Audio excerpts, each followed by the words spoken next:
거기 가면은 아시아나 타고 가면은 한 10시 몇 분쯤에 도착해서 뭐 강의실에 가서 점심 식사하면 그때부터 강의 시작해서 저녁 8시까지. 그 다음 날은 아침 9시부터 또 8시까지. 또 아침부터 계속해서 금요일까지 하다가 토요일에도 학생들이 원하면은 오전 강의하고 오후쯤 2시 비행기인가 그거 타고 이렇게 오거든요. 쉬는 시간 없습니다. 쉬는 시간이 없어요. 10분 없어요? 네. 필요하면 나가서 듣고 난 딱 일주일만 하면 되니까 필요하면 나가고 못 듣는 그 10분은 옆에 있는 친구한테 나중에 필요하면 들어가고. 그럼 아침 먹고 강의실 들어오기 전에 화장실에 줄이 쫙 서 있어요. 끝내야 되니까. 그래야 점심 먹을 때까지 이 양반이 그래서 서로 점심시간에 당번 내길 원해. 그래야 일찍 나가니까. 나는 그냥 그들이 미워하건 좋아하건 일찍 땡치면 난 올 사람이니까 이렇게 하고 가는 거죠. 거의 4시간을 강의하시나요? 4시간이 하루에 8시간 내지 10시간 이렇게. 그러니까 교수님 점심 식사 빼고는 그냥 네. 계속 하는 거 계속. 괜찮으세요? 그게 화장실 안 나가는 거. 둘째 날은 힘든데요. 셋째 날부터는 그냥 가요. 셋째 날. 지금은 그렇게 하면 못 할 거예요. 몇 년 전입니까? 3년 전까지 그렇게 했죠. 여기 온 그 첫 해까지 가고 그 다음에부터 코로나 때문에 못 갔습니다.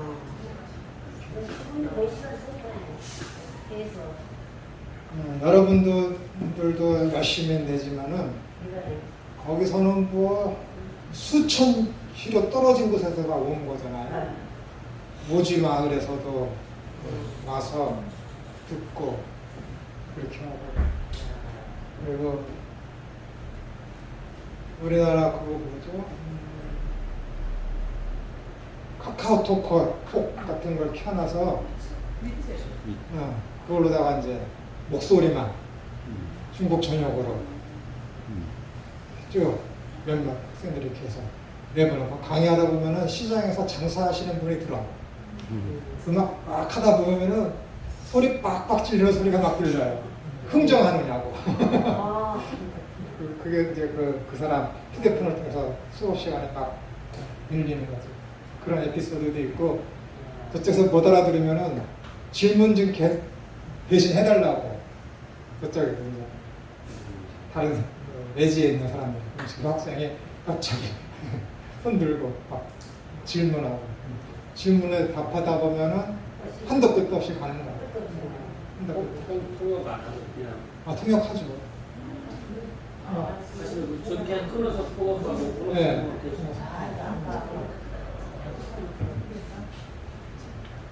하죠. 거기에 학생들은 목숨 걸고 듣는 거잖아요.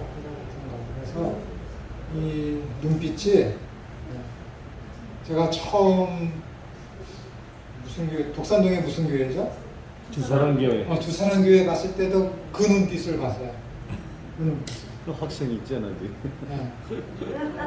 그 눈빛을 보고 어떤 한 분은 제가 그분 졸업하신 다음에도 만나 뵀는데 그 볼펜으로다가 주사랑교회 그분이 볼펜으로다가 허벅지를 막 찌르면서 강의 듣는 분도 계셨고 그 다음에 스프레이 있잖아요. 얼음물로 스프레이 자기 얼굴에 막 뿌리면서 듣는 분도 계셨고 혹시 기억하실지 모르겠지만 그런 분도 거기 계셨었거든요. 그 눈빛을 거기서 대한민국에서는 거기서만 딱 한 번 봤어요. 아멘. 뭐라 그럴까 삼켜버릴 듯이 삼켜버릴 듯이. 여러분들도 만만치 않은데 거기까지는 아니야. 그 사람 교회에서 할 때 일기 다 교수님께서 없으시나 보셨어요? 모르겠어요. 제가 가서 그 뭐지 조직 신학을 한 달 만에 한 달인가 8강을 다 했어요.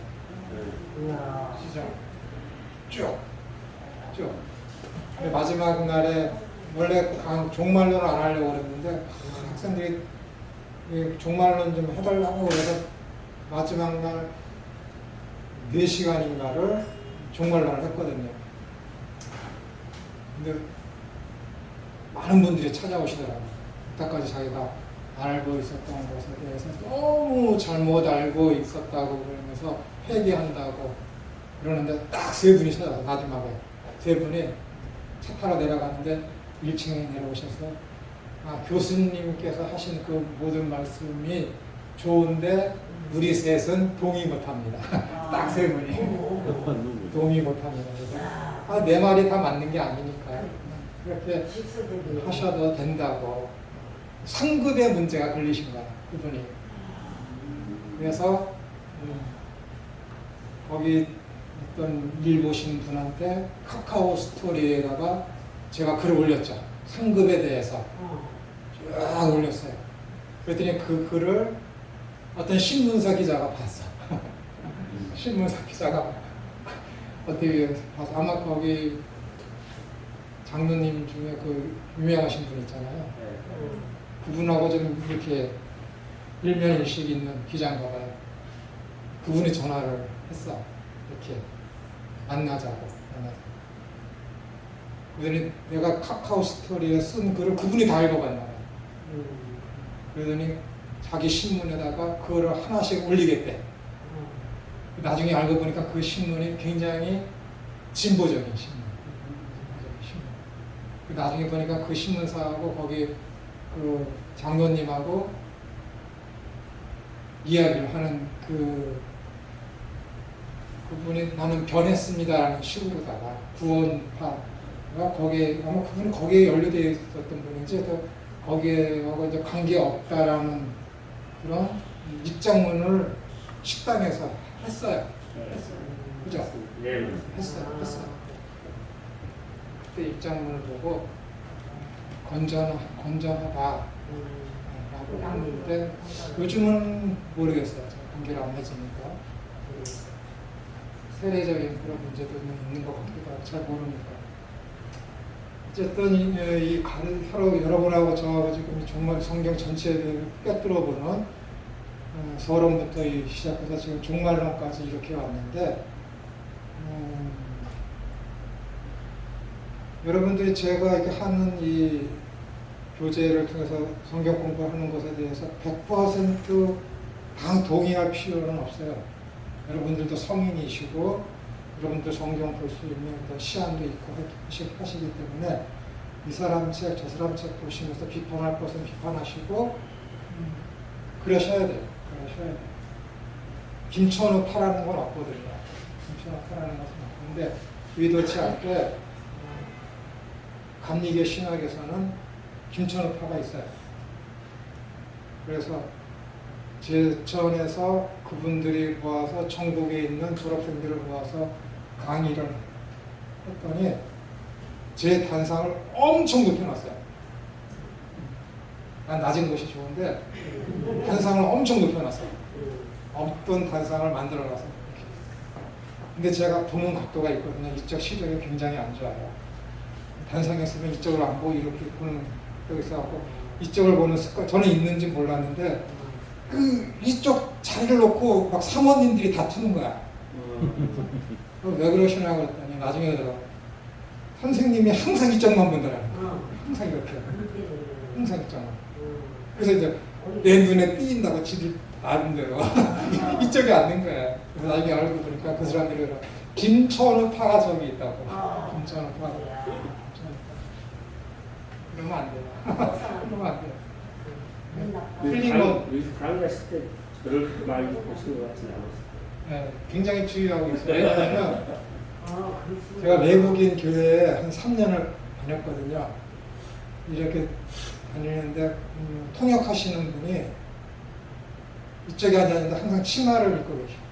치마. 근데 습관이 이렇게 되니까는 그 사람을 보니까는 내 생각에 김천우 저 양반이 통역하는 저분의 다리를 보는구나. 그 생각이 드는 거야. 그래서 안 보려고 계속 이렇게 하다 보니까 이제 많이 고쳐졌죠. 그런 것도 시선도 굉장히 주의하고 그래야 되는데 중요하죠. 그런 면이 있습니다.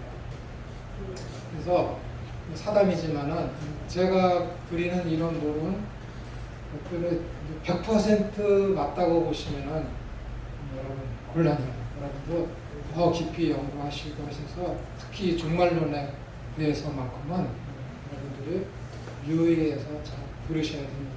제가 여러분들한테 제시하는 거는 기독교 정통에 따른 어떤 보편적인 거 그런 면에서만 여러분에게 제가 이제 말씀을 드리는 거예요. 여러분 손계문 목사라고 들어봤습니까? 예.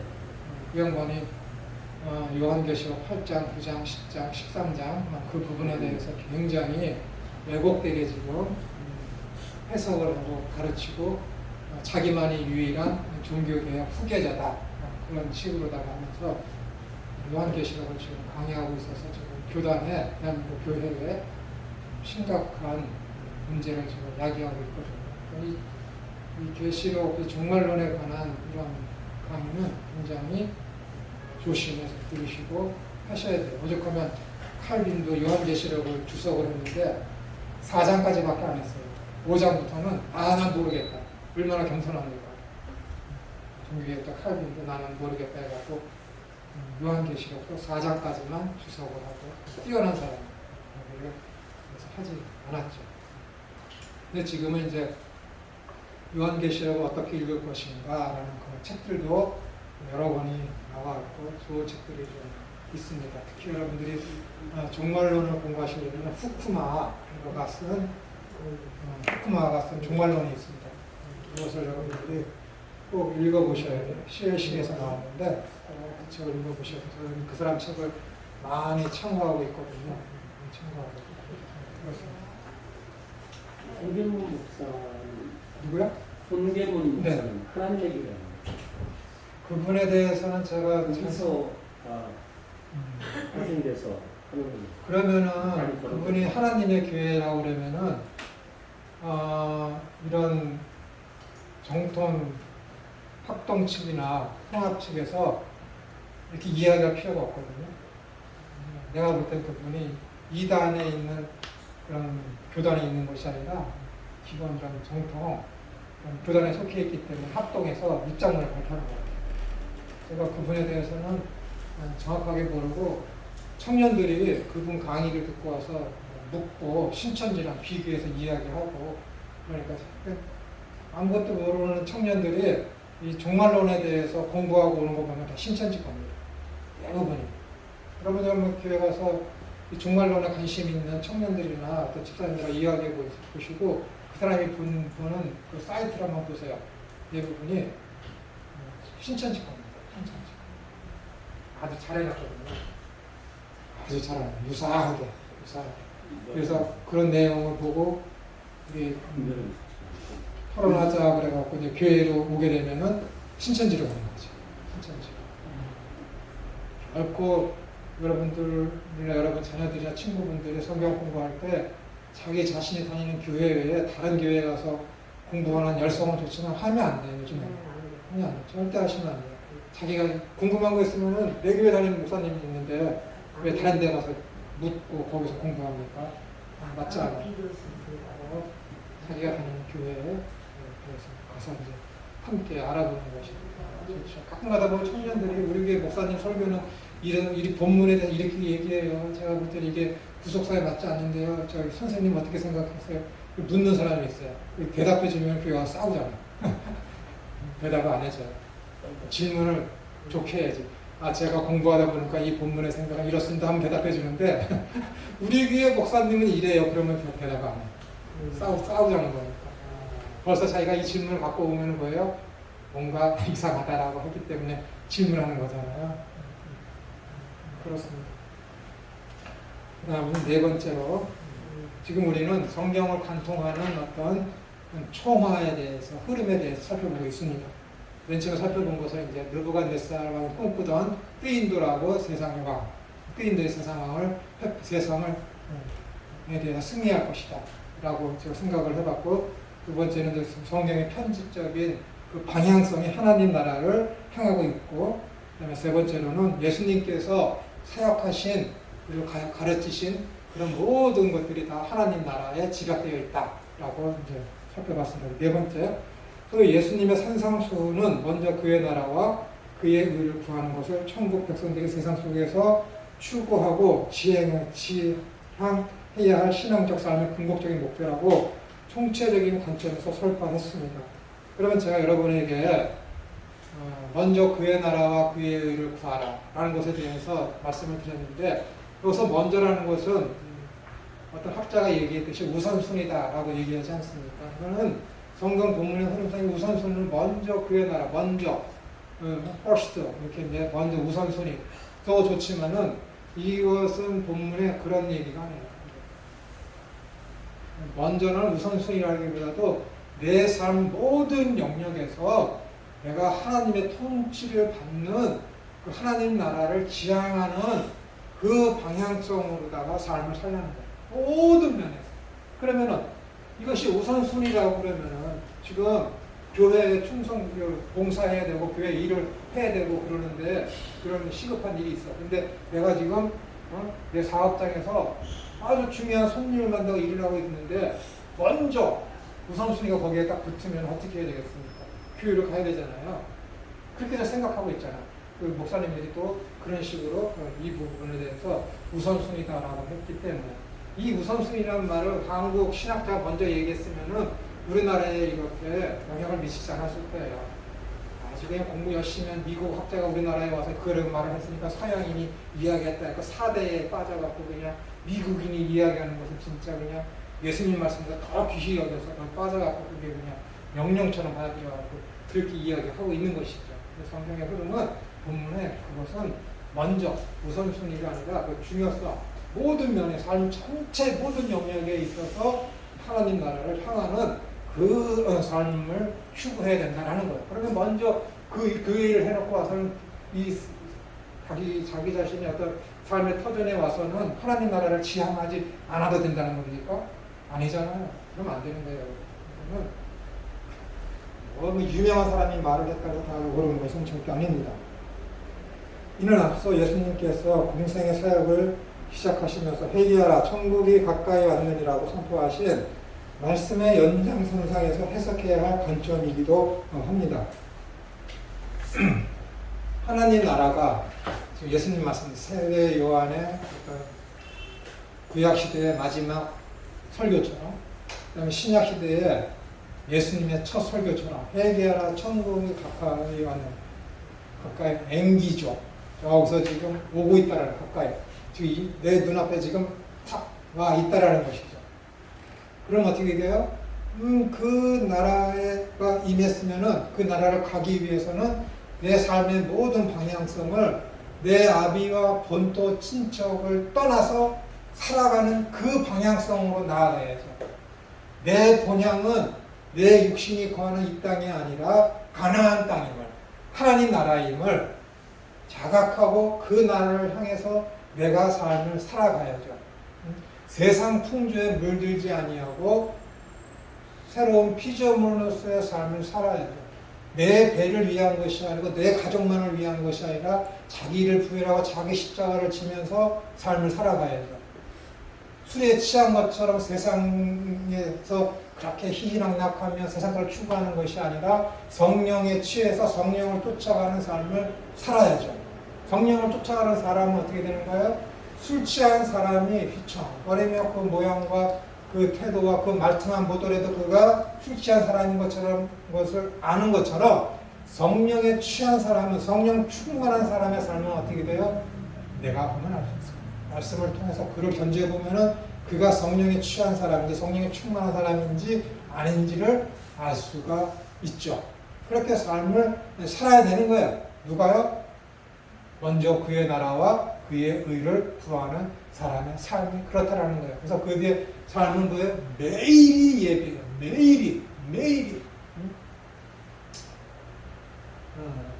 그래서 그의 삶이 어떻게 되냐면 항상 하나님과 함께 동행하는 에녹과 같은 그러한 삶을 그의 인생 중에서 맛을 보며 감당해내며 항상 기뻐하며 감사하면서 삶을 살 수 있죠. 왜?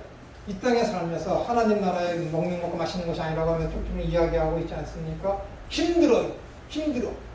주님께서 우리가 삶을 살아가는 동안에 그렇게 하는 것이 힘들다는 걸 아세요. 왜? 우리는 부족하고 우리 연약하고 죄성이 우리 속에 항상 있고 육신의 소액이 우리를 항상 유혹하고 있기 때문에 하나님 나라를 추구하는 삶을 사는 것이 힘들어요.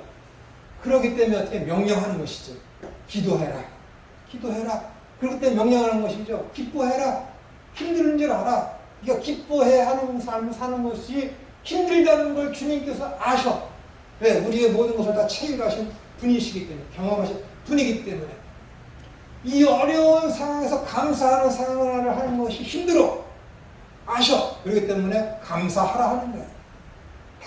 당연히 나올 것 같으면 못 들어야 예수님께서 명령하시고 그렇게 하라고 그러겠습니다. 힘든 줄 아시기 때문에 기뻐해라, 기도해라, 감사해라. 우리의 육신의 소유가 뭐야? 항상 세상 것을 바라보고 그것을 추구하고 안 그러려고 해도 어느 순간에 세상 것이 내 손에 쥐어져 있으면은 자기 자신도 모르게 기뻐하면서 그것에 만족을 누리는 게 사람의 본능이에요. 본능. 그것을 거스르려고 하는 내 성령의 소욕을 쫓으려는 그 삶이 얼마나 힘들겠습니까? 힘들어요. 인정하셔야 돼요. 힘들어. 근데 그런 것을 자꾸 어떻게 되는 거예요? 믿음으로 극복해 나가면서 먼저 그의 나라와 그의 의를 구하는 삶, 하나님 나라를 추구해가는 삶을 사는 것이죠. 세례 요한이 제가 말씀드렸죠. 왜 위대하냐면 아버지가 제사장이잖아요. 제사장이면 당시에 이 이스라엘은 유대교이기 때문에 제사장이면 최고의 지위와 사회적인 모든 명예와 그런 것을 다 누릴 수 있는 가정이에요. 그런 것을 다 버리고 어디로 갔어요? 광야로 가서 메뚜기와 석청을 먹으면서 가죽 옷을 입고 살았던 사람이기 때문에 위대한 거야. 세상에 물들지 않냐고. 나는 지금 가까이 오고 있는 저 하나님 나라를 바라보면서 그 나라가 임했을 때 거기에서 삶을 살기 위해서 나는 이 세상 것을 포기한 사람이라는 본보기로서 모형으로서 세례 요한이 제시되어 있는 거예요. 제시되어 있는 세상의 것을 포기한 거. 그렇기 때문에 저기 하나님 나라에 가까이 오고 있지 그 나라에 가고 싶어? 그 나라를 바라보고 싶어? 그럼 어떻게 돼요? 세례 요한처럼 돼야 된다는 거예요. 거기 암시하고 있는 의미가 그거예요. 너희들 세례 요한처럼 세상 것을 다 포기하지 아니하고 계속해서 그것을 움켜잡고 그것을 바라보면서 있으면 어떻게 되는 거야? 가까이 오고 있는 저 하나님 나라를 볼 수 있습니까? 못 본다니까요. 정말로 여러분들이 믿음은 바라는 것들의 실상이야 보지 못하는 것들의 증거니라. 나는 그 믿음의 삶을 살기 위해서는 어떻게 되는 거야? 자기 자신을 부인하고 자기 십자가를 지고 내 본향은 이 땅이 아니라 저 하나님 나라가 내 참 본향이다 라는 그 믿음이 있을 때만 어떻게 되는 거예요? 그 나라를 향한 방향성에 그쪽으로 정하고 내가 삶을 살 수 있는 것이죠. 근데 그것이 안 되면 망하는 거예요. 주님께서 분명히 말씀하셨습니다. 너희들이 두 주인을 섬길 수 없다. 이를 더 사랑하든지 저를 더 사랑하든지. 주께서 그래서 말씀하시기를 마음이 복 있는 자들이여 그대들은 마음이 청결하도다. 왜? 너희들은 하나님을 볼 것이기 때문에. 하나님을 보면 어떻게 돼요? 죽잖아요. 죽어. 구약시대 때는 죽어. 지금 어떻게 성령을 받아서 내 마음이 청결해져, 단순해져, 심플해져. 아주 그냥 한 곳만 바라보면 다른 것은 보질 않아. 그 마음이 청결한 자예요. 그 마음이 심플, 단순한 마음. 그 마음이 있으면 어떻게 돼요? 다른 곳으로 눈을 흘리질 않아. 좌우로 내 방향성이 흐트러지질 않아. 보는 것이 한쪽만 바라보게 되는 거예요. 그것을 가지고 마음이 청결하다. 그런 사람들이 어떻게 돼요? 하나님을 보는 거예요. 하나님을 보는 거 어디서 봐요? 여기서 봐요? 아니야. 하나님 나라 들어간다는 얘기예요. 그 마음. 두 주인을 섬기지 않는 그 마음. 근데 두 주인을 섬기면 어떻게 해요? 왼손은 세상 재물, 사탄을 만머니즘에 휩혀져서 그걸 잡고 있고 오른손은 하나님을 잡고 둘 다 갖고 싶은 것이지. 둘 다 갖고 싶어. 그것을 가지고 뭐라 그러는 거야? 욕심이라는 거야. 그들이 죄에 빠져서 죽게 되는 것이지. 사지가 찢어지겠지. 놓지 않으면. 여러분 야곱이 어떻게 돼요?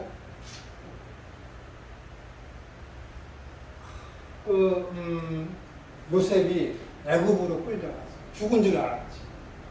베냐민도 나중에 어떻게 돼요?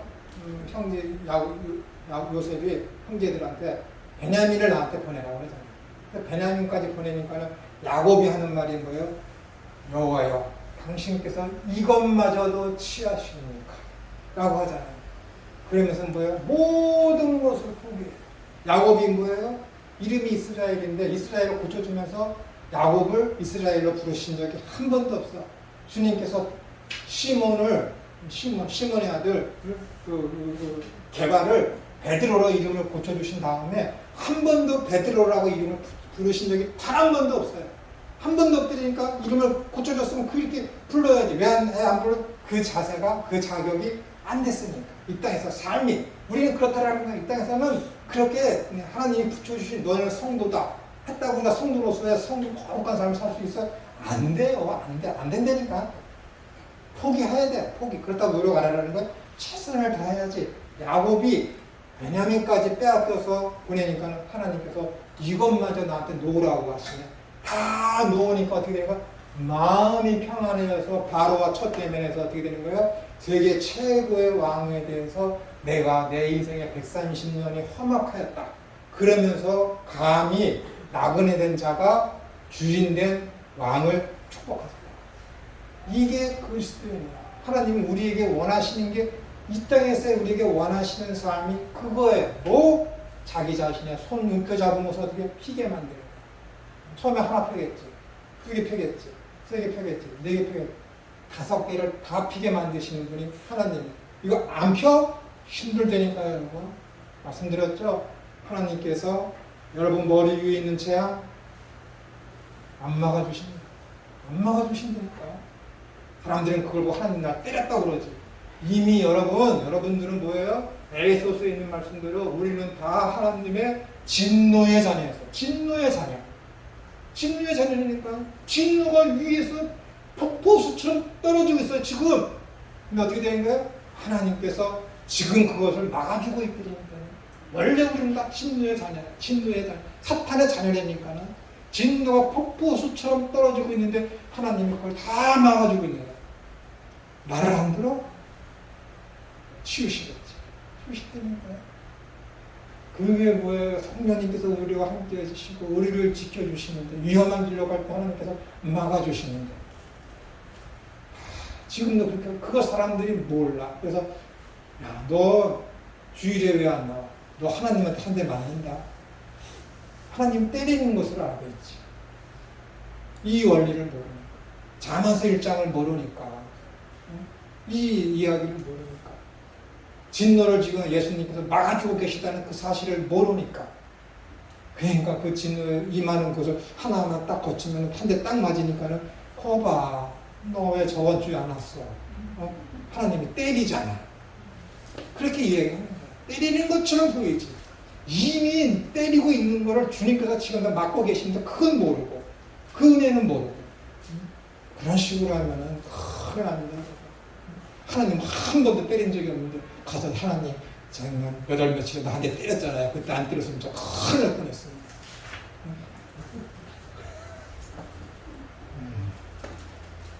그거는 사탄이 치는 거예요? 네?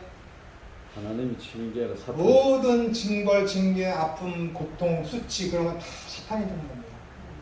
하나님은 그렇게 안 하셔요.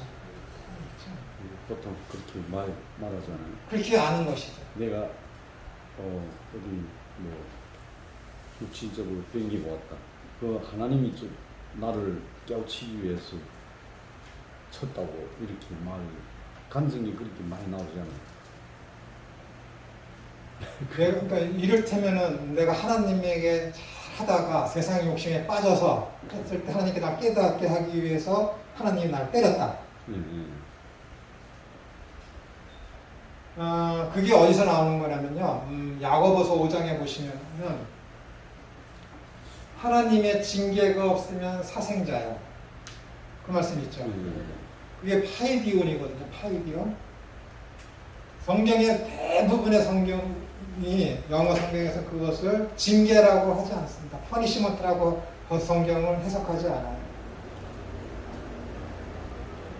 훈련이나 간혹가 훈련이라 하고 대부분의 영어 성경 50몇 개의 영어 성경에서 킹제임스 버전만 그것에 대해서 징계라고 하고 나머지 50여 개의 모든 영어권 성경은 다 그것을 교육이라고 해요. 가정교육, 그것도 가정교육. 하나님이 우리의 아버지이신데 내 자녀, 너희가 자녀를 잘못했을 때 하나님의 가정교육이 없으면 너희는 하나님께로부터 버림받은 사생자가 아니냐. 그 뜻입니다. 가정교육이라는 뜻이에요. 가정교육. 그러면은 제가 저번에도 말씀드렸지만은 아버지가 자녀를 가정교육하는데 아들이나 자녀, 내 자녀가 잘못을 해요. 그러면 어떻게 돼요? 이 아이가 바른 길 받도록 때리겠지. 심하게는 매로 들기도 하고 어떨 때 말로도 하겠지. 그럼 왜 그렇게 한다 그랬습니까? 이 아이의 미래를 모르니까. 미래를 모르니까. 지금 안 때리고 이 아이를 내가 수정시켜주지 않으면 이 아이가 미래에 그 잘못된 길로 갈까봐 두려워서 미래에 대한 불안증 때문에 내가 이 아이의 버릇을 고쳐놓겠다라고 해서 지금으로 말하면 학대지. 그러니까 요즘에는 부모가 자녀에 대한 징계권이 없어요. 그죠? 징계권이 없어요. 우리나라 법에 바뀌었거든요. 그래서 아버지가 가정교육을 할 때 잘못했을 때 그 때리고 징계하고 그러는 것은 미래에 대한 불안증 때문에 그런 겁니다. 근데 하나님은 전지하시고 전능하신 분이기 때문에 이 아이가 그 잘못을 하더라도 그 잘못을 통해서 이 아이가 어떻게 될 것을 하나님이 다 아십니다. 오죽하면 이것을 깨달은 서양의 유명한 철학자들이나 사업가들은 뭐예요? 실패는 성공의 어머니다. 라는 그런 얘기를 하는 거예요. 하나님이 그러신 분이십니다. 미래에 대해서 이 일을 통해서 이 아이가 어떻게 될지를 다 아시는데 하나님께서 그거 잘못했다고 해서 직접 이 아이를 때리시느냐? 징계하지 않습니다. 이 아이가 잘못을 해요? 그럼 뭐예요? 보호막이 있으면 어떻게 되는 거예요? 그것을 치우시면 되니까요, 여러분. 보호할 필요가 없는 거예요, 여러분. 근데 사람들은 어떻게 돼요? 하나님이 그 보호막을 치우니까 그 잘못했을 때 아픔이 오고 사업적인 손해가 오니까는 타이밍상 하나님이 때리는 줄 아는 거지. 때리는 줄 아는 겁니다. 아니라니까요, 여러분. 하나님은 그러시지 않습니다. 전지하시고 전능하신 그 하나님께 당신의 속성상 자녀들에 대해서 그렇게 하신다. 아니에요. 모든 징계와 모든 어려움과 고난과 재난과 슬픔과 재앙은 사탄이 가져오는 것입니다. 사탄이 가져오는 것.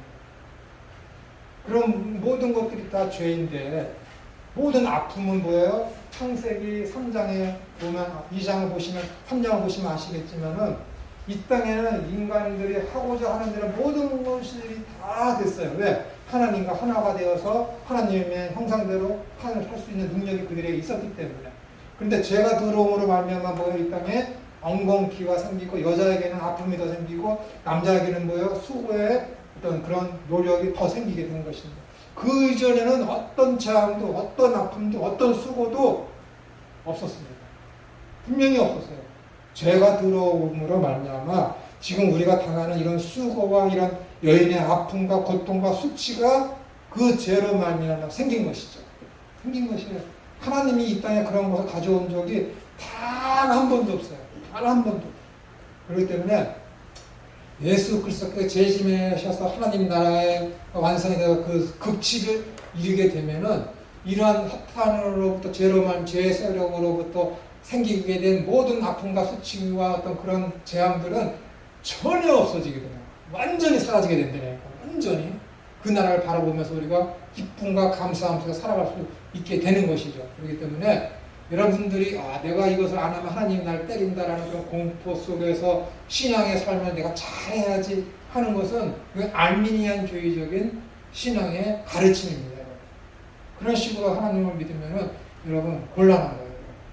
제가 누누이 말씀드리지만은 은혜에 반복해서 은혜를 알면은 진실로 하나님께서 나를 구원해 주셨다. 그것을 은혜로 자각하고 은혜로 아는 사람이라면은 그런 공포, 어떤 재난에 대한 그런 슬픔 그런 거는 전혀 생각하지 않습니다. 그것 때문에 하나님을 잘 섬긴다거나 하는 그런 마음은 생기지가 않습니다. 오로지 뭐냐면은 은혜.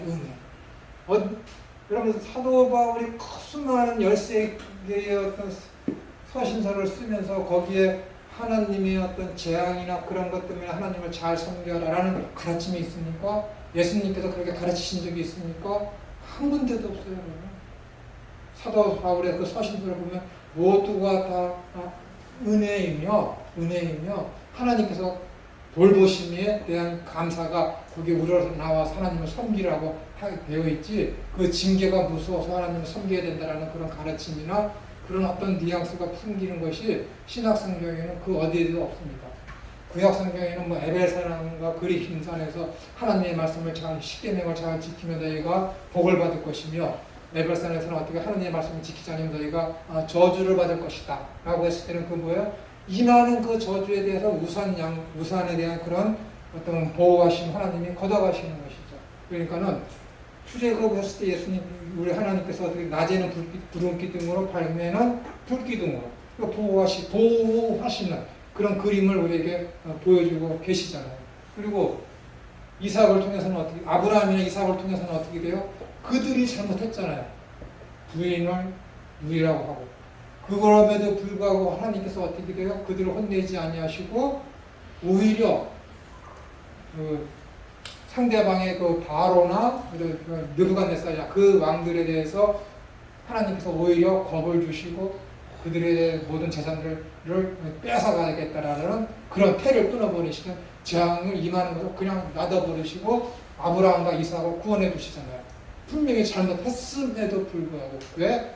은혜를 알게 하기 위해서. 두려움으로 섬기게 하려면 하나님께서 그 방법을 쓰시지 않았겠죠. 이삭은 아무리 잘을 해도 하나님 뜻대로 하더라도 어떻게 돼요? 자꾸만 4번, 5번 족속들이 와서, 블레셋 족속들이 와서 어떻게 돼요? 우물을 빼앗잖아요. 우물을 빼앗는다. 왜? 잘하고 있는데도. 그들하고 다투려고 한 것이 아니라 잘하려고 함에도 불구하고 계속해서 그들이 와서 빼앗아. 당시에 물이라는 것은 뭐예요? 생명이거든요. 사막에 여러분 광야에 물이 없으면 어떻게 돼요? 죽는 거예요. 완전 그것은 생명이며 내 어떤 삶에 최고로 중요한 거예요. 그런 것을 힘겹게 만들어서 했는데도 불구하고 어떻게 돼요? 블레셋 분들이 와서 악한 자들이 찾아와서 그것을 빼앗아가자. 재앙이 임하는 거잖아요. 계속해서 내 삶을. 근데 하나님은 어떻게 돼요? 가는 곳마다 우물을 만들어 주시잖아요. 생명을 연장해 놓도록. 하나님께서 그 이삭에게 대한 그 보호하심에 대한 그 은혜를 한 번도 거두신 적이 없습니다. 구약의 모든 이야기들이나 이스라엘에 대한 하나님의 보호하심이나 예레미야나 이런 것에 보면은 하나님께서 뭐라고 그랬어요? 내가 너희를 암탉이 병아리를 품에 안듯이 내가 너희를 그렇게 얼마나 안으려고 내가 수고를 하였느냐. 하나님께서 친히 이야기하겠죠. 친히. 암탉이 병아리 새끼를 품듯이. 그것이 이스라엘이며 그것이 이스라엘 상징하는 오늘날 성도의 삶이라고. 품에 이렇게 안고 있다는 거예요, 여러분. 성경에서 이렇게 하나님께서 잘못하고 있는 이스라엘이나 그들이 잘못했음에도 불구하고 그들을 부르셔서 품에 안으려고 하시는 그런 하나님의 보호하심이 구약 성경에 얼마나 많이 나와 있습니까? 근데 이스라엘들이 잘못했을 때, 저기 다른 국가들이 와서 이스라엘의 어떤 죄성을 깨닫게 하기 위해서 때렸는데 하나님이 이렇게 불러서 그들을 했다? 아니에요. 그걸 인간적인 표현을 하기 위해서 성경이 그렇게 쓰여 있는 거예요. 여러분 잘 들어보십시오. 하나님께서 인간의 죄성을 보시고, 야, 창세기 5장에 6장이죠. 한탄하셨다. 하나님이 인간이 타락할 줄 모르셨는데 한탄했대. 그리고 아까 말씀드렸던 사울이 어떤 하나님에 대한 그런 것들에 대한 순종치 않은 것을 보시고 그를 이스라엘 왕을 삼으신 것을 보시고 하나님께서 후회하셨다. 사무엘상 15장에 후회하셨다. 그래서 내가 그를 버렸다. 그럼 하나님이 전지하지 않으십니까? 아니에요. 제가 저번 주에는 다 말씀드리지 않았지만은 하나님께서 이렇게 한탄하셨다, 하나님께서 이렇게 후회하셨다 라고 하실 때는 거기에 신학적인 의미가 무엇이 있냐면은 하나님께서 본래적으로 가지고 계셨던 의도를 사람들에게 보여주실 때 그 신인 동영농적인 언어를 빌어서 쓰는 거예요. 이해가 되세요? 이게 굉장히 어려운 거예요. 잘 들어보세요. 이해하시는 분도 계시는지 모르겠지만 하나님께서 사람을 지으신 것을 한탄하셨다라는 것은 신인 동영농적인 인간적인 표현으로 빌어서 하나님께서 쓰시는 것인데 왜 그 말씀을 쓰셨냐면은 하나님께서 본래의 목적이 있어요. 뭐 죄는 심판하시고 의인은 살리시는 것. 그 방향으로다가 계속 나가려고 하는 그 의도를 보여주시기 위해서 쓰는 용어가 한탄하셨다, 후회하셨다라는 거야. 사울을 빌어서 얘기하면은 사울을 이스라엘을 삼은 것을 후회하셨다, 하나님이 그를 임금으로 삼아 후회하셨다 라가 아니에요. 이제부터는 뭐예요? 내가 진짜 원하던 이스라엘의 왕의 상을 이제부터는 내가 보여줄 거야 라는 그 의중을 표현할 때, 이렇게 표현할 때, 계시의 목적을 표현할 때, 하나님의 통치의 목적을 보여주실 때 쓰는 용어가 한탄하셨다, 후회하셨다 라는 이런 신인 동영농적인 용어를 빌어서 성경을 쓰신다라는 얘기예요. 쓰신다.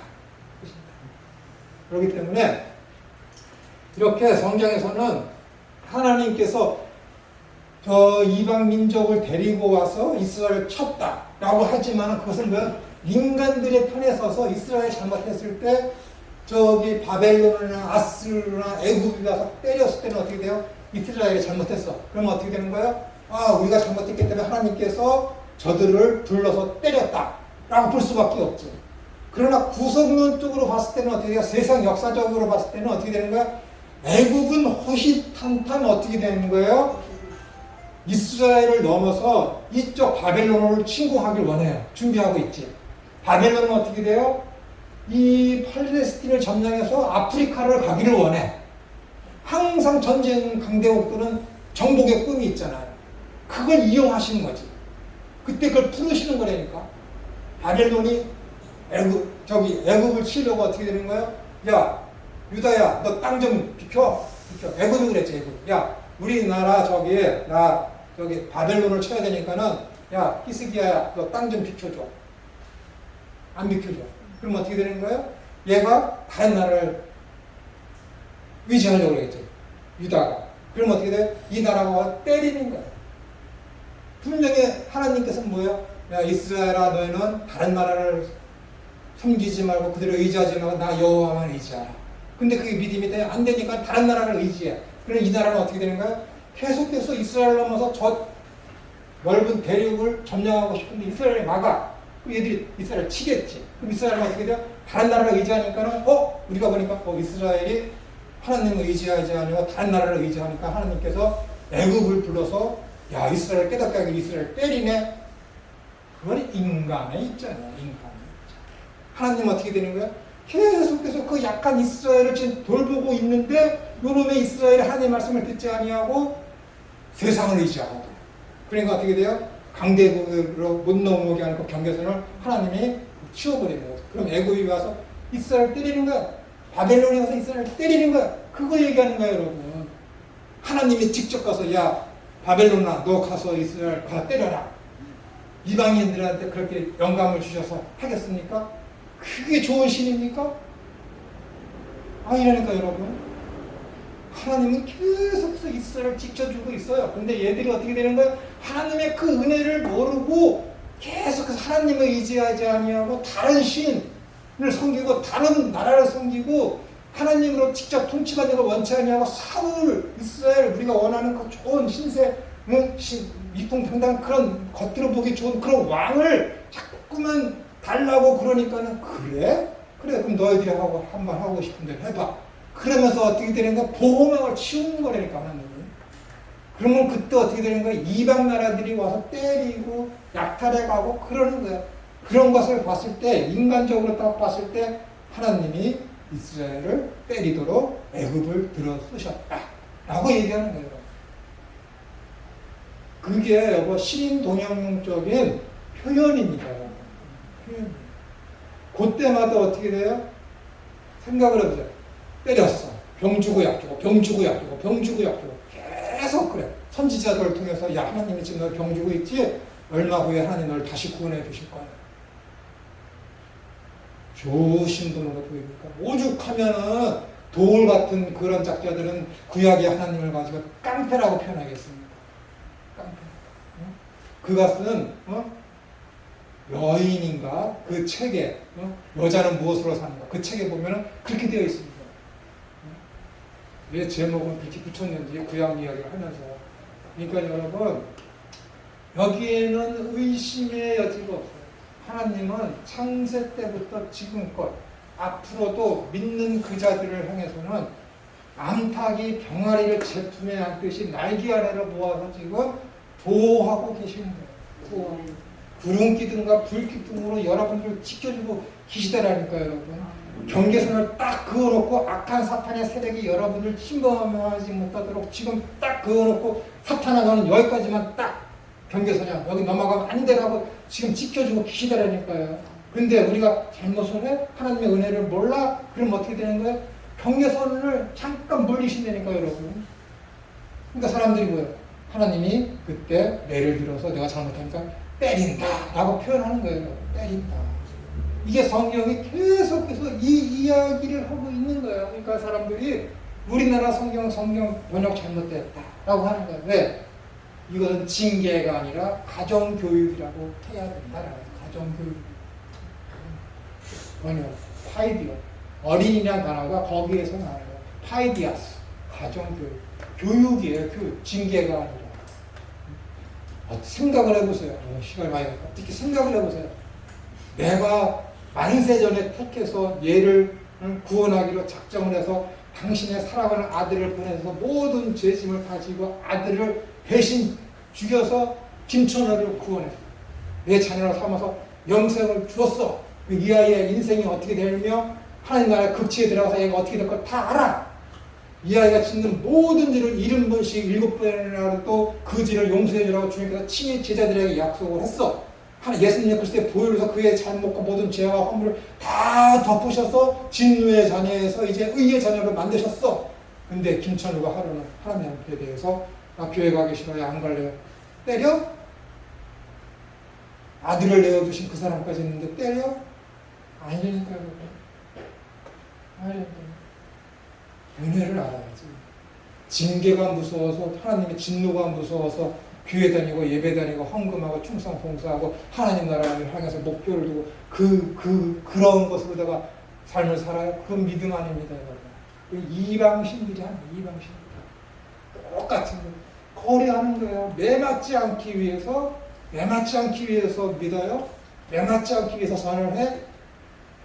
그게 진심입니까? 아니잖아요.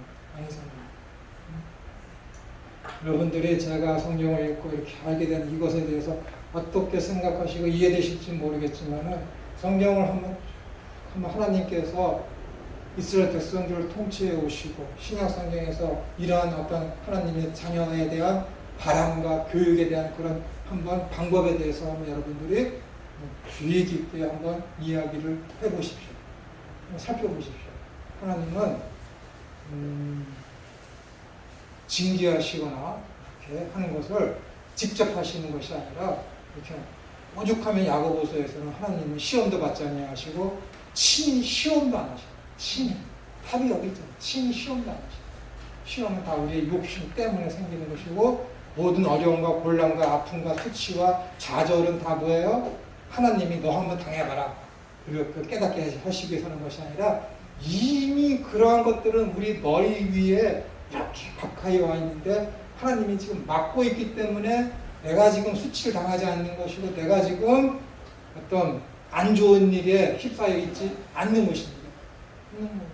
이제야 더 하나님에 대한 은혜가 사무치고 그 은혜에 감복해서 하나님이 더 사랑하고 믿음의 삶을 더 살게 된다고 저는 믿습니다.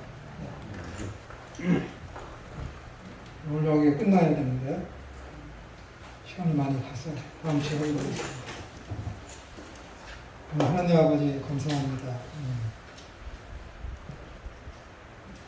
저희들이 말씀을 통해서 이렇게 하나님을 좀 더 깊이 알고 바르게 알기를 원합니다. 그래서 하나님의 은혜를 깊이 깨달아서 우리의 중심으로 하나님을 사랑하고 중심으로 하나님을 섬기는 여기 있는 모든 주님의 신시산 일꾼들 다 되어질 수 있도록 은혜로 함께하여 주시옵소서.